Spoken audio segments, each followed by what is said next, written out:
નમસ્કાર ખેડૂત મિત્રો, હું જોશી મેહુલ રોજી એગ્રો તરફથી આપ સર્વનું હાર્દિક સ્વાગત કરું છું. ખેડૂત ખુશ તો બધા ખુશ એ વાત લઈને આપણે આજે આવ્યા છીએ જેસર તાલુકાના એક ગામડે, એક કોટામુઈ ગામે, એવા ખેડૂત પાસે કે જેણે આપણી કંપનીનું NOL આવે છે એનો ઉપયોગ એમણે એની મગફળીમાં કરેલો. તો આપણે એને પૂછીએ કે કેવું રિઝલ્ટ જોવા મળ્યું. રિઝલ્ટ એક નંબર છે. એક નંબર છે. પહેલા શું પ્રોબ્લેમ હતો? પીળી થઈ ગઈ હતી, નાની નાની હતી.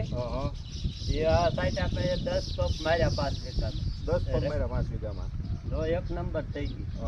એટલે જોઈ શકો છો ખેડૂત મિત્રો કે પહેલા પીળી જો આ વાડીમાં દેખાય છે, પહેલા એટલી પીળી હતી અને એટલી નાની હતી, અને આપણું આ નોલ છાંટ્યા પછી એકદમ ગ્રીનરી પકડી લીધી છે. હા, એક નંબર. અને પીળી તમને ક્યાંય જોવા નહીં મળે. પ્લસમાં સૂયા પણ એમની મગફળીમાં વધારે બેઠા છે.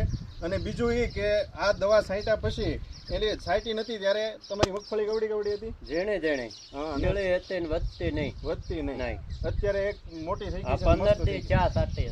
ઓકે, બીજા ખેડૂતને તમે શું કહેવા માંગશો? આજ નોલ જ છટાય એમ. Okay, thank you. આનું રિઝલ્ટ એક નંબર આવે. Okay, thank you.